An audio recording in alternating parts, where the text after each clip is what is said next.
Hai, Assalamualaikum. Thank you buat kalian yang udah klik video ini. Hai, aku Melati Harap ngucapin terima kasih buat kalian yang udah klik video ini. Oke, pertama aku kenalin dulu seorang wanita bernama Dina.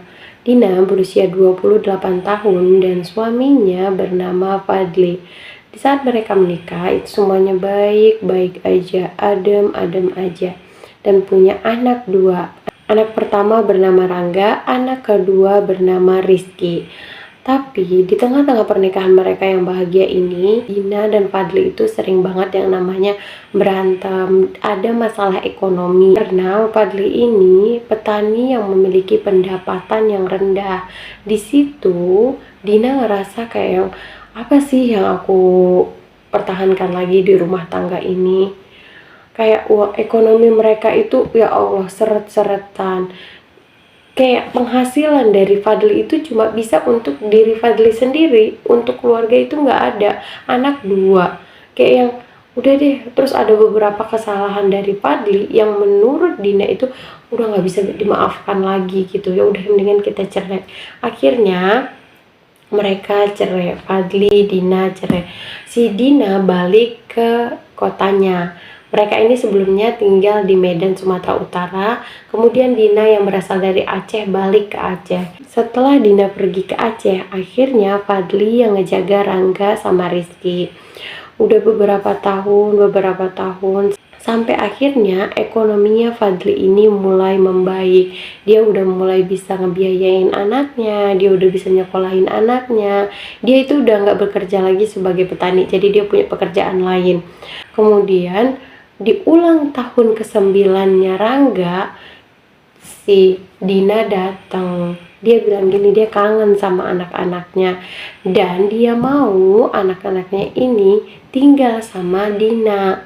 Di situ sebenarnya Fadli itu ngerasa kayak ya ampun. Jadi si Fadli ini dari cerita itu, dari kayak kita ngelihat di sosial medianya, tipe-tipe orang yang penyayang banget. Pas mereka cerai aja nih, si Fadli itu sering ngepost tentang hal-hal sedih gitu, kayak yang dia ngerasa aku tuh tetap pengen balikan sama Dina, aku ngerasa bersalah banget atas perceraian ini gitu. Kita ngeliat di sosial media, si Fadli itu tipe-tipe duda-duda yang sayang anak gitu loh. Dia tuh sering banget ngepost bertiga gitu, dia, Rangga, Rizky. Tapi setelah Dina datang, Dina bilang kayak aku pengen ngejaga anak-anak ini, dan anak-anak itu juga kayak yang itu emak mereka loh. Ya gimana mereka nggak sayang emaknya. Terus siapa itu kayak Rangga sama Rizky juga, iya mau ikut ibu. Akhirnya Fadli ngerasa kayak oke, baiklah gitu. Ya, kayak dia ya udahlah, itu kan ibunya, kalau memang anak-anak mau sama Dina ya udah. Akhirnya dibawalah Rangga sama Rizky ini ke Aceh. Dan di Aceh ternyata Dina itu udah nikah sama laki-laki yang namanya Ayub. Dan saat itu Dina ternyata lagi hamil 3 bulan. Mereka itu tinggal di perkebunan kelapa sawit. Jadi kayak si Ayub ini punya sawit dan mereka itu di tengah-tengah sawit. Jaraknya tuh jauh-jauh gitu loh sama warga. Jadi Ayub yang pekerjaannya itu setiap malam bakal pergi ke pertambakan ikan, enggak ngebuat Dina takut buat tinggal di tengah-tengah perkebunan kelapa sawit itu. Ya rumah mereka tuh benar-benar sederhana, yang terbuat dari kayu-kayu, gimana ya, pokoknya rumah-rumah perkebunan yang kayak untuk khusus orang ngejaga kebun gitu. Selama Rangga dan Rizky tinggal di situ, mereka ya senang-senang aja kok, walaupun secara ekonomi dan kehidupan mungkin mereka lebih happy sama bapaknya. Walaupun mereka tinggal di ladang-ladang, di rumah yang kecil terbuat dari kayu, mereka tetap fine-fine aja. Oke, kerjanya Ayub itu kan ada di pertambakan ikan setiap malam. Setelah Ayub pergi, mereka ini tidur semua. Tiba-tiba ada yang ngebuka pintunya secara paksa gitu loh. Setelah dia masuk, tapi kayak pelan-pelan gitu, kayak orang mau nyuri. Dia masuk, pergi ke kamarnya Dina. Habis itu dia nyentuh-nyentuh Dina. Dina yang sadar, kayak yang ada orang nyentuh-nyentuh dia bangun dan langsung teriak gitu kayak ngelawan. Dan orang itu di tangannya itu udah ada alat tajam, kita sebut aja alatnya itu parang ya. Jadi dia kayak yang Dina juga ketakutan, tapi dia juga berontak itu, dia nggak mau disentuh. Orang ini udah ngancem aja nih pakai alat tajam. Dari gerakan-gerakan itu akhirnya Rangga bangun dan dia ngelihat ada kayak ibu dia ini dalam bahaya. Dia langsung kayak ngomong gini, "Hei, kamu ngapain ibu aku?" gitu. Padahal sebelumnya itu, ya Allah, Dina juga ya takut di situ. Dia bilang kayak, "Sana Rangga, pergi sana," kayak kabur. Walaupun Rangga ini masih kecil, dia nggak tega ngeliat ibunya kayak gitu. Dia kabur, dia langsung marahin orang itu, bilang kayak, "Jangan ganggu ibuku." Orang yang lagi bawa alat tajam itu gak pakai hati, dia langsung tak ke badannya Rangga sampai Rangga tewas. Di situ Dina udah ngebantuin kayak yang dia nolong anaknya lah, tapi langsung diginiin gitu loh sama pelaku ini. Dia langsung kayak dilemparkan dan Dina ini kelempar gitu. Dia ngelihat anaknya dibunuh di depan matanya. Setelah kayak si pelaku ini ngeliat, oke, ini udah mati, dia langsung narik Dina keluar rumah dan kira-kira 30 meter dari rumahnya itu dia memperkosa Dina. Setelah Dina diperkosa, dia sampai yang pingsan. Setelah Dina sadar, pelaku itu memperkosa untuk kedua kalinya. Setelah pelaku ngerasa oke, aku udah selesai, dia balik lagi ke rumah itu, ngambil karung, dimasukin Rangga ke dalam. Jadi posisinya di situ Dina masih yang lemes gitu ya, kayak yang ya Allah, apalagi dia lagi hamil loh, diseret-seret. Terus siap itu si pelaku ini ngebawa mayatnya si Rangga di dalam karung, kira-kira jaraknya 3 meter dari Dina. Dia nyangkul. Setelah dia nyangkul, dia ngerasa kayak, aduh ini tanahnya keras banget. Akhirnya dia pergi. Dina yang udah punya tenaga sedikit akhirnya pergi lari kira-kira 100 meter di malam gelap itu, di tengah-tengah kebun sawit, dalam keadaan yang tadi habis diseret-seret sama orang.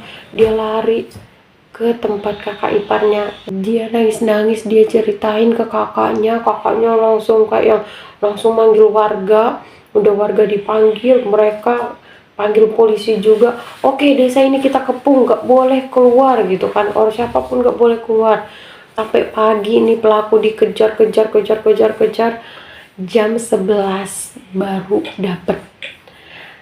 Nama pelaku ini adalah Samsul Bahri. Akhirnya polisi nangkep dia. Dia dibilang, "Di mana kamu taruh mayat Rangga? Di mana kamu taruh mayat Rangga?" Dia nggak mau kasih tahu. Dibawa ke kantor polisi, baru dia bilang, "Saya buang mayatnya ke sungai." Langsung polisi dikerahkan untuk melakukan evakuasi ke Rangga. Dan akhirnya Rangga dapat udah kerendam air selama beberapa jam. Oke, jadi Samsul Bahri ini selama ini bekerja di ladang orang tuanya yang jaraknya itu enggak jauh dari rumahnya Dina. Di situ dia tahu gerak-geriknya si Ayub. Dia udah memperhatiin beberapa kali kalau si Ayub ini setiap malam bakal pergi. Dan pasti mudah banget nih buat dia ngapa-ngapain si Dina.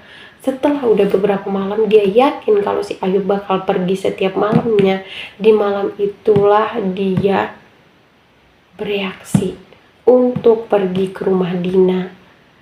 Dan terjadilah kejadian ini. Ternyata Samsul Bahri ini juga mantan narapidana. Jadi sebelumnya Samsul Bahri ini pernah ngebunuh perempuan di Pekanbaru Riau di tahun 2015. Dia divonis hukuman 20 tahun penjara. Tapi akhirnya di tahun 2020 dia keluar. Jadi kayak baru beberapa tahun akhirnya dia keluar. Dan dia baru keluar 7 bulan dan dia sekarang ngebunuh Rangga. Akhirnya Dina dibawa ke rumah sakit dan dokter menyatakan bahwa kandungannya Dina dalam keadaan aman, tapi mentalnya yang berantakan. Dia ngelihat anaknya dibunuh di depan dia diperkosa 2 kali. Sampai ya semoga sekarang Dina mulai membaik, semoga mentalnya, traumanya mulai bisa membaik dan dia bisa menjalani hari-harinya dengan tenang. Nah, setelah persidangan Samsul Bahri divonis hukuman seumur hidup. Tapi enggak berapa lama Samsul Bahri meninggal di penjara. Katanya dia punya penyakit sesak napas dan saat mau dilarikan ke rumah sakit dokter menyatakan bahwa dia sudah meninggal. Cukup sekian, Assalamualaikum warahmatullahi wabarakatuh.